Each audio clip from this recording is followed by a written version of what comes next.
기도합니다. 거룩하신 하나님 감사합니다. 오늘은 교회론 강의 두 번째 시간입니다. 하나님 큰 은혜와 하늘의 지혜와 총명과 명철함을 내려주셔서 하나님 말씀을 잘 깨닫고 저희들이 잘 배워서 우리 삶의 신앙생활에 도움이 되어지고 하나님 나라의 영광을 줄 수 있는 우리의 아버지여 섬김의 시간들이 되게 하여 주옵소서. 예수님의 이름으로 기도 올리옵나이다. 아멘. 오늘 교회론 강의 두 번째 시간입니다. 이 본론에서 우리가 교회란 무엇인가 이제 살폈습니다. 그리고 오늘 교회는 무엇을 믿는가를 우리가 살필 것입니다. 교회는 무엇을 믿는가? 믿고 봅니다. 교회 믿어요. 이렇게 얘기거든요. 교회를 믿는다는 거예요. 이상하죠? 예. 또 예수 믿어요. 근데 예수님을 뭘 믿는지도 몰라요. 사람도 모르지. 뭐 그냥 입에 발렸어요. 나 예수 믿어요. 뭘 믿어요? 예수님의 십자가의 속죄은총, 십자가의 도를 믿어야 되는 겁니다. 십자가의 도, 사도 바울의 말을 빌리면은 죄된 내가 예수님의 십자가에서 돌아갈 때 내가 함께 죽었다는 거예요. 죄인된 내가 죽었습니다. 그리고 예수님이 부활할 때 의에 대해서 하나님께 대해서 새롭게 내가 태어났다, 살아났다, 새로운 피조물이 되었다. 그 다음부터 어떻게 됩니까? 너희는 복음에 합당하게 생활하라, 살아가라. 그때 이제 그 다음부터는 죄와 상관없으면 죄에 죽었으니까, 죄된 내가 십자가에 함께 죽었으니까, 그리고 의에 대해 살았기 때문에 의를 행하면서 항상 복음에 합당하게 선하게 정직하게 거룩하게 의롭게 정결하게 착하게 살아가기를 실시한다는 겁니다. 이게 복음에 합당한 삶이에요. 우리 믿음은 예수 믿어요가 아니라 예수님의 십자가의 도를 믿는 믿음이 되어야 돼요. 그리고 그 믿음으로 살아가는 것이 우리의 신앙의 생활이 되어야 되는 것입니다. 이 믿음을 가지고 믿음에서 믿음에 이르는 것입니다. 초보적인 믿음에서 완전한 믿음에 이르는 것이죠. 이게 로마서 1장 11절 말씀이잖아요.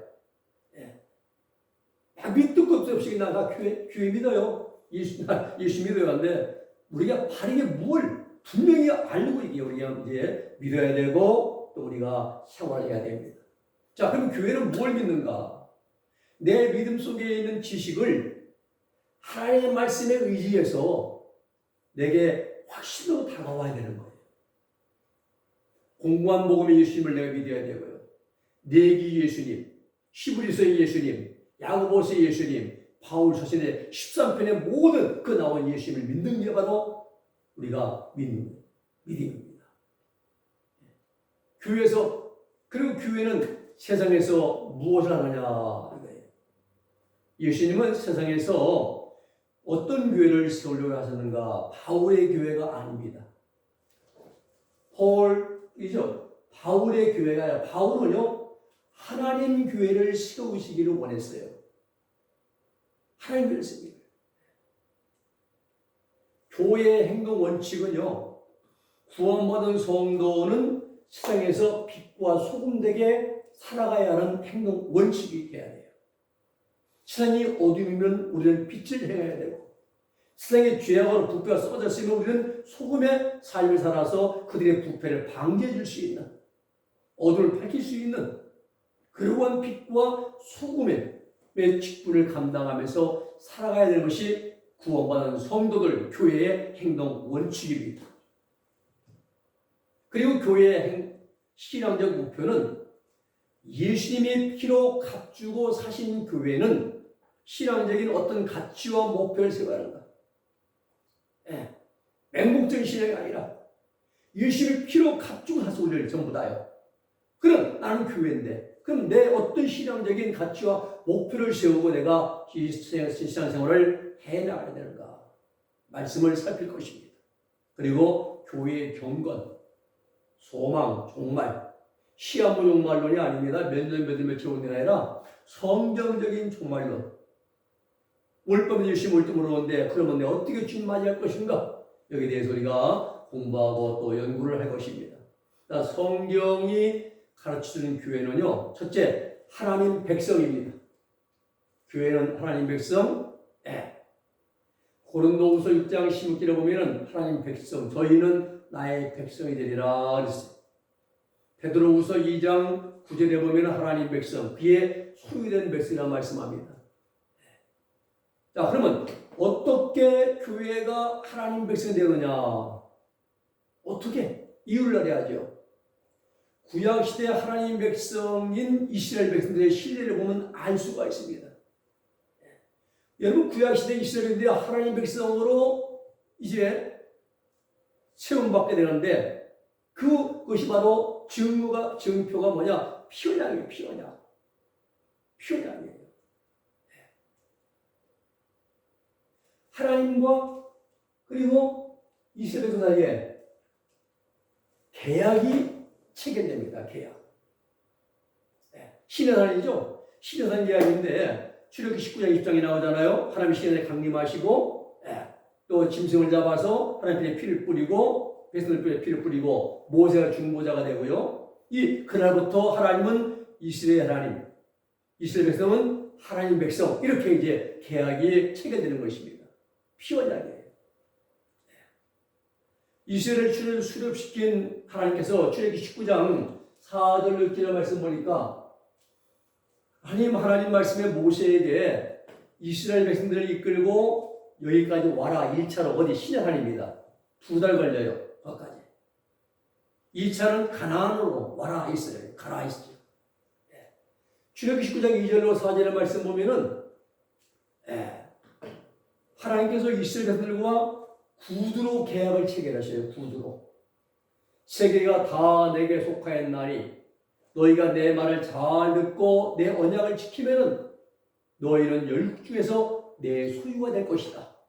그리고 시장 제사는 나라가 될 것이다.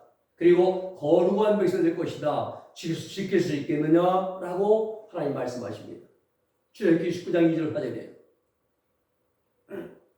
19장 8절의 말씀 보면은 백성이 일제히 응답하여 가로되 여호와의 명하신 대로 우리가 다 행하리이다 하고 약속을 합니다. 그리고 20장에 넘어가는 거예요. 넘어가서 하나님이 시내산 꼭대기에 딱 강림하십니다. 그리고 십계명을 주십니다.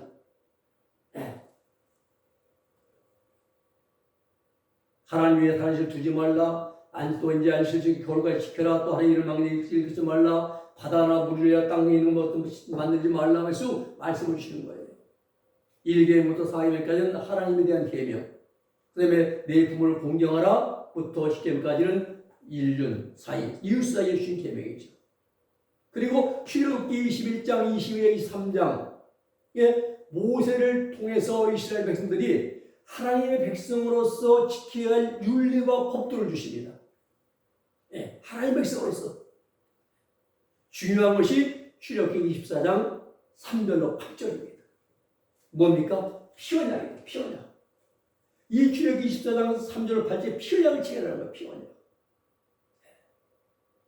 너무 중요합니다. 구약 역사의 전체가 여기서부터 시작이 된다는 사실이에요. 피언약을 체결하는 순간부터 하나님은 이스라엘 하나님, 이스라엘 하나님 백성, 여기서부터 구약 역사의 전체가 여기서 시작된다는 사실입니다. 피언약을 체결하는 순간부터. 그래서 출애굽기 24장 3절로 9절, 8절 말씀이 매우 중요합니다.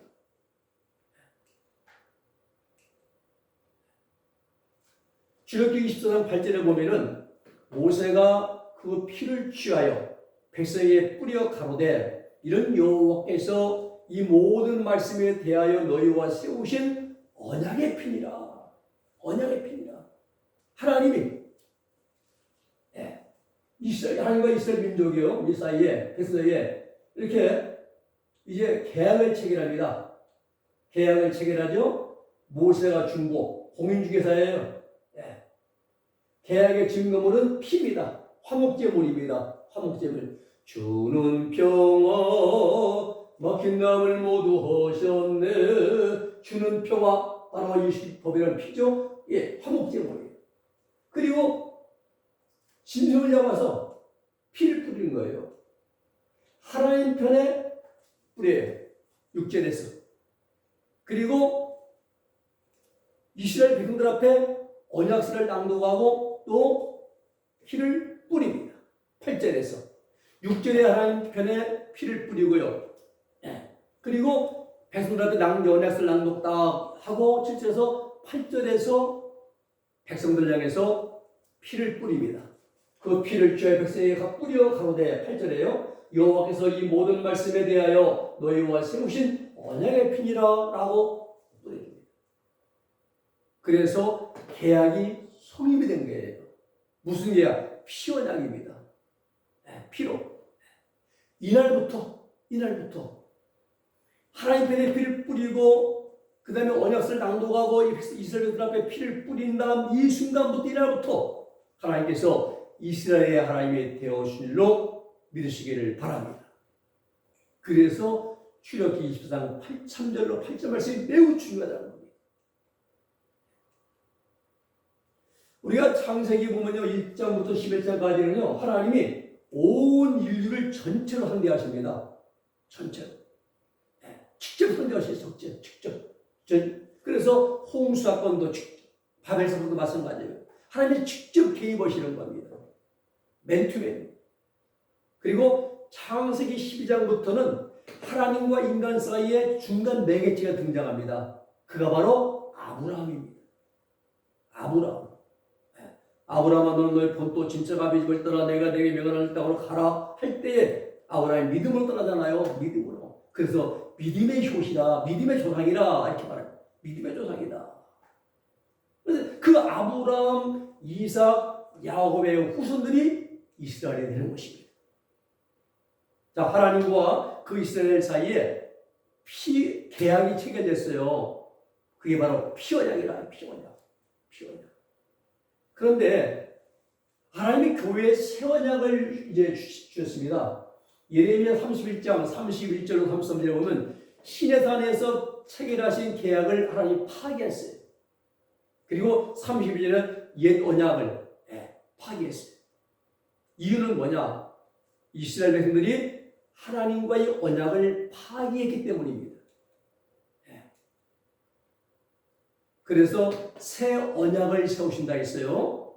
예레미야를 통해서 31장에서 이 새 언약이 500년 후에 성취가 됩니다. 누구에서? 예수 그리스도가 이루실 십자가에서 이루실 이 언이 500년 후에 성취가 되는 것입니다. 시내산에서 맺은 계약 맺은 백성은 옛 백성이고 그 옛 백성은 남유다는 587년에 멸망했고 바벨론에 북이스라엘은 721년에 아수리에 멸망했습니다. 없어요. 옛 언약 맺은 백성 다 멸망 없습니다. 불신종이기 때문에 다 그들이 멸망당했어요. 그 예수님께서 하나님께서 예레미야 31장 31절 33절에 보면 이 백성은 새 백성이에요. 새로운 백성. 예수님을 통해서 이루실. 신명기 19장에 보면요.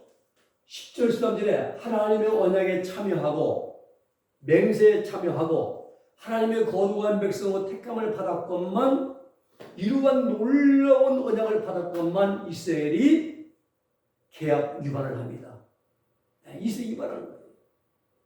계약을 위반하면 어떻게 되냐?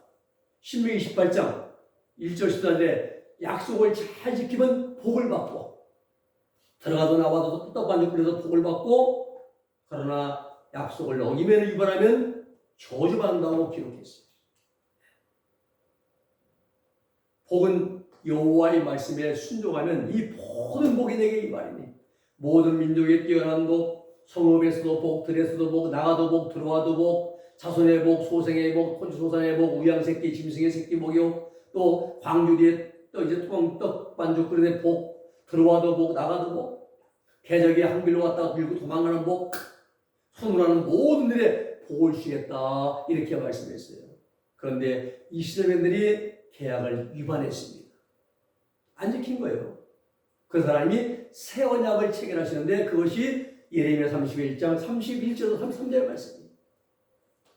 누가복음 22장 20절, 고린도서 11장 25절 보면 예수님의 몸이 새 언약이라는 말이 아니라 예수님의 십자가의 죽으심, 그 예수님의 피를 가지고 새 언약이라 말하는 것입니다. 출애굽기 24장에서 하나님과 이스라엘의 언약을 때 피를 가지고 했잖아요. 하나님의 피를 뿌리고 그리고 이스라엘의 피를 뿌리고 그랬듯이 이것이 이제 언약인데 새 언약도 마찬가지로 예수님 십자가의 죽으심이 아니라 예수님의 피를 가지고 흘리신 피를 가지고 새 언약이나 예수님의 보배로운 피 속죄원 중에 그 피를 믿는 믿음을 가지고 구원받잖아요.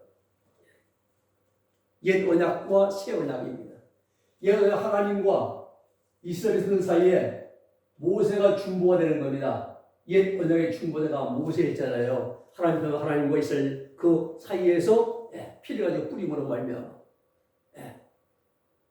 그런데 새 언약도요. 중보자는 히브리서 9장 11절 25절 곧 나오는데 하나님과 우리 인간 사이에 예수님이 중보자예요. 우리 예수님은 새 언약의 중보자이십니다. 그 예수님이 양푼에 담은 피가 아니라 자신이 십자가에서 친히 피를 흘리셨습니다. 친히. 모세는 짐승의 피를 뿌린 거예요. 양푼에 담아가지고. 그런데 예수님은 십자가에서 새 언약의 중보자이신 예수님은 자신의 피를 직접 흘려주셨다 이 말입니다. 그리고 인간을 위해서는요. 그리고 하나님 편에 피를 뿌리는 것은 부활하시고 40일에 승천하셔가지고 하나님 보좌의 피를 뿌리러 승천하시는 거예요. 그래서 이제 우리가 범죄할 때마다 하나님은 죄인을 죽이셔야 돼요. 그때 우리 예수님이 아버지 내가 저를 위해서 이미 죽기 피를 흘리지 않습니까? 예수님의 피를 보시고 하나님 우리를 용서해 준다는 소리예요. 우리를 위해서는 십자가의 피를 다 흘려주시고 그리고 노마 109장의 창에 옆구리 찔려가지고 물과 다 나오시고 그리고 하나님 예수님이 부활하신 다음에 싸움 안 하시고 목욕 안 하시고 40일 동안 세상에 계시다가 하나님 보좌에 승천에 올라가셔가지고 피를 뿌리러 올라가서 영원한 대장이 되어주셨다고 히브리서 3장 1절에 히브리서에는 그렇게 기록하고 있습니다. 정리하면은 구약시대의 중보자는 모세였습니다. 하나님과 이스라엘 사이의 중보자 모세. 신약시대의 중보자는 예수 그리스도. 히브리서 3장 1절에는 영원한 대제사장이나 대제사장의 피를 뿌렸잖아요. 성막에 들어가서 성소에 들어가서. 구약시대의 모세는요 하나님의 탄의 피를 뿌렸어요. 짐승의 피를. 신약시대의 예수님은 하나님의 단에 직접 승천해서 하나님 보좌에 그리고 예수님의 피 뿌려 받은 사람들이 하나님의 백성들이라 저와 여러분들이라 이 말입니다. 베드로전서 1장 19절에 보면은 오직 흠없고 점없는 어린 양 같은 그리스도의 보배로운 피로 한 것이라 했어요. 권력이 아니고 명예가 아니고 재물이 아니라 우리의 구원은 흠없고 점없는 보배로운 그리스도의 보배로운 피로 했다. 히브리서 10장 19절 20절에 보면 22절에 그러므로 형제들아 우리가 예수의 피를 힘입어 성소에 들어갈 담력을 얻었나니 그 길은 우리를 위하여 휘장 가운데로 열어놓으신 새롭고 산 길이요 휘장은 곧 저희 육체니라. 또 하나님의 집 다스리는 큰 제자에 계심에 우리가 마음의 뿌림을 받아 양심의 양을 깨닫고 몸을 맑은 물로 씻었으니 참 마음과 온전한 믿음으로 하나님께 나아가자 그랬어요.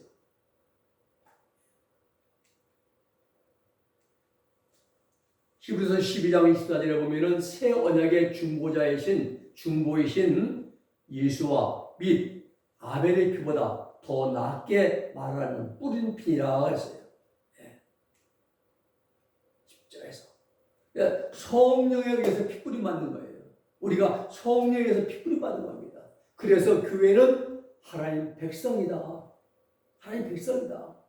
피뿌림 받은 백성이에요. 우리는요. 보통 백성이 아닙니다. 주기도문에도 마찬가지예요. 시험에 들게 하지 마옵시고 우리가 시험에 들지 않도록 하나님이 천사를 보내서 우리를 지켜주십니다. 수호 천사를 다 있잖아요.